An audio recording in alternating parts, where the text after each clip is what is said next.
I know the summer can be exciting in some ways, and it's hard when it's exciting for other people, but not you. Yeah. So take those opportunities to engage in self-help. If you're married, make sure that you take those opportunities to engage with your spouse. Creating that strategy ahead of time, looking at that summer schedule ahead of time, communicating, you guys, I think that's a big part of having successful, summer transitions is communicating in advance with those co-parents or extended family. Mm-hmm. Your blended family has a 100% chance of success when you do it God's way.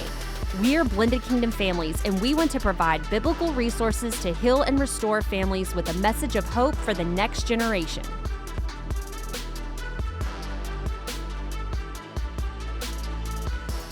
Hey guys, welcome back to the BKF podcast, kind of a summer edition. Summer. So we're excited to talk about this topic.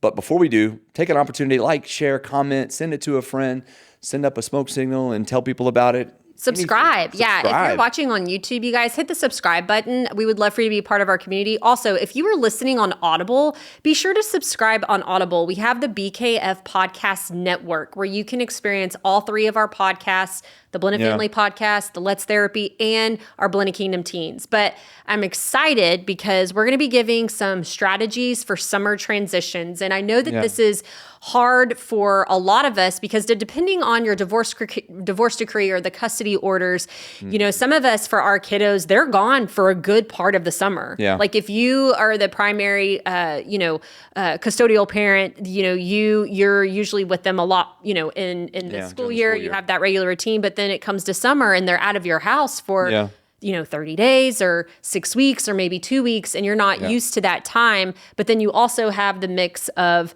family vacations and, the transition from this home to that home and maybe extended family. So, having some strategies and prep work in place can definitely prepare our hearts and minds for those transitions. Yeah, I think about, it's also you're free from distractions. So or the child is, because they're not in school all the time. So there's a lot of development that happens during that time. But just the absence is challenging because you've been in your routine, and now all of a sudden they're gone for a very extended amount of time. And while there's nothing wrong with missing them. I mean, I think that's natural as a parent, but it's also an opportunity for you to work on things because you can't necessarily, just fixate on the fact that they're gone. Right. Because eventually, the tide will turn and things will maybe go back to a little bit more normal. But for those extended amount of times, strategies for utilizing that time to improve other areas. Yeah. So number one is you may be in a situation where you get to spend more time with other children, like your other kiddos. Yeah. So make sure you're focused in on, hey, spending good time with them, good quality time. We're making opportunities to make memories, and whether that's that vacation or just those daily interactions, you're taking time with the kiddos that are there to make sure that you're spending good quality time. Well, and I think it's, preparing, some schedules. I know we do a lot of camps in the summer because we both work full time. And so for us, it's, are there any camps that we can get our kiddos in during the day? And then, what are we doing in the evening together to, spend that time together? And then even taking off some afternoons to spend some time together as well during the summertime, planning those family vacations. We have a spot that we go to every summer. We go to the beach, and every July we take that time with our family. And it's something that our boys, they know. They're like, oh, are we still going to, this place this summer? We're like, yes. And they get excited about it because they love it. And so, doing those things ahead of time, to prepare us for those experiences so that they can be enjoyable. We're at a season where our oldest, he's going off to college. So there's not, there's no more, we don't have that transition of, oh, he's going to be gone for 30 days or for 6 weeks at a time. And, I know for many of us, you're in that. And so it can be really hard when you're used to having your kid on a regular schedule and then all of a sudden they're gone. And so I think it's, if you have an amicable relationship with your other co-parent, and even if you don't, just extending your wishes and desires of, hey, they're going to be gone for the next 30 days. With you, can we set up some regular times to have some FaceTime? Or, do you mind if I go and take them to lunch a couple of days, while they're gone with you, so that you can stay in regular communication so that you're not experiencing like those kind of lulls. I remember as a single mom when Michael would go with his dad and stepmom for the summers, like that was really hard because I wouldn't, and and I know like his grandfather and uncles and aunts and cousins like on that side would want to see him too. And so he would even be gone longer than what the custody papers were because I wanted him to spend that time with them. And so it was really hard as a single mom because I didn't have anybody and I was by myself. And so, if you're a single parent or if you're the other parents, like, what are you going to be doing in that time to occupy, your mind and your heart, but also creating those opportunities. I can see depression setting in too. Yeah. Opportunities for you're like, okay, my purpose is now gone. So I'm just kind of sitting here in depression.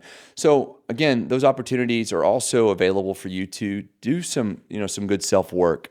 Whether that's maybe getting involved in the church a little bit more. So maybe serving or taking an opportunity to take a class that you've always wanted to take or maybe like a cooking class or, spend some extended amount of time with friends or do like we're talking about if you have other kids at home, doing play dates, but staying active and engaged. Yeah. It's not just the time just to sit and do nothing. Yeah. So you want to take opportunities. Maybe it's reading a book that you wanted to read. Yeah. It's doing some self-improvement side, maybe some advanced planning for what next year looks like. Yeah. I know the summer can be exciting in some ways, and it's hard when it's exciting for other people, but not you. Yeah. So take those opportunities to engage in self-help. If you're married, make sure that you take those opportunities to engage with your spouse. Yeah. So whether that's maybe taking a trip or, engaging in an activity that you're doing together. I know for us, I love the summer times because, it gets dark a little bit later. So we're at the pool a lot, especially between like 7 and 9 p.m. Yeah. Just so we're doing something that's a little bit more engaging versus out of our normal routine. Yeah. I think a part of, I think just when you have strategy for those summer transitions, if you look at it, say you're out, for us, it's June to August, right? Yeah. And so, you look at that and you look at when your blended kiddos are at the other parents, and your kiddos, like our kiddos go to church camp, what does this look like? Who is where, who's where and what is going on? And then creating those opportunities to have that one-on-one time with your marriage, devote some time to yourself and really look at it as an opportunity to, one, be intentional about self, be intentional with marriage, and be intentional with your blended family and your kiddos. And what can you do in each of those areas? For example, our oldest is with his dad and stepmom right now, and our kiddos are going to be at church camp 1 week out of the summer. Yeah. And so we, decided, hey, let's take a vacation for you and I during that time. And so, because it's not often that we don't have our kids like that. Rarely ever happens. There's going to be, because we come back like a day early, there's going to be a day at our house when our kids are not there and it's just us. Like that's Imagine the opportunities, you guys. Well, I'm just saying, it's never happened. Well, you can walk around naked. I mean, we've never been at our house for an entire night without our kids. Without our kids. Yep. Not at our house. Yeah. I'm really just going over that in my head. Creating that strategy ahead of time, looking at that summer schedule ahead of time, communicating, you guys, I think that's a big part of having successful, summer transitions is communicating in advance with those co-parents or extended family. What does that look like? Trying to get things in order and have a plan so that when you're going into the season and you're going into the summer, it's not chaotic. It leaves less room for just things to go, sideways, so to speak, and that you're all on the same page. Well, I think the bigger overtone here is don't do this not thinking about it. We want you to plan a great summer for your kiddos, but we also want you to plan a great summer for you and for your spouse. So don't get to the end of this and go, man, I didn't do anything. Yeah. And I just kind of sat back or I didn't really have any fun. This is an opportunity for your kids to enjoy their summer, but it's also an opportunity for you to enjoy yours. And so our hope is that through this podcast, it's at least spawned an idea of like, hey, listen, summer is either I'm in the middle of it or it's coming up or whatever that is. But I want to make sure that I don't repeat the years of past where I just kind of sat in my apartment or sat in my house and just missed them and didn't really do anything. And maybe I was, resentful for what they were doing, because sometimes they go have a lot of fun other places and you didn't have as much fun. So I'm resentful for what they were able to do. So this year I'm going to be proactive. I'm going to manage my schedule. I'm going to manage what my, something I'm going to grow in, or manage something that me and my husband or wife are going to do together. So we're not going to miss this opportunity. We're going to enjoy it. Yeah. So you guys, just to kind of recap all that, plan and strategize. Look at the opportunities. Who's going to be where, when, where can you fit in some vacations or some intentional self-time or intentional time for your marriage. 2, communicate with your family. What does this look like? Where are we going? Who's going where? What are we doing? Communicating with co-parents, communicating with, extended family members. And then 3, creating those opportunities to have an enjoyable experience, getting into God's presence, reading your Bible, prayer, preparing heart and mind spiritually and physically for what that's going to look like when kiddos are coming and going, and what that's going to look like for them, for you and your marriage. Yeah, love that. Guys, hope you've enjoyed this podcast. Again, if you haven't, like, share, comment, subscribe, give us your feedback.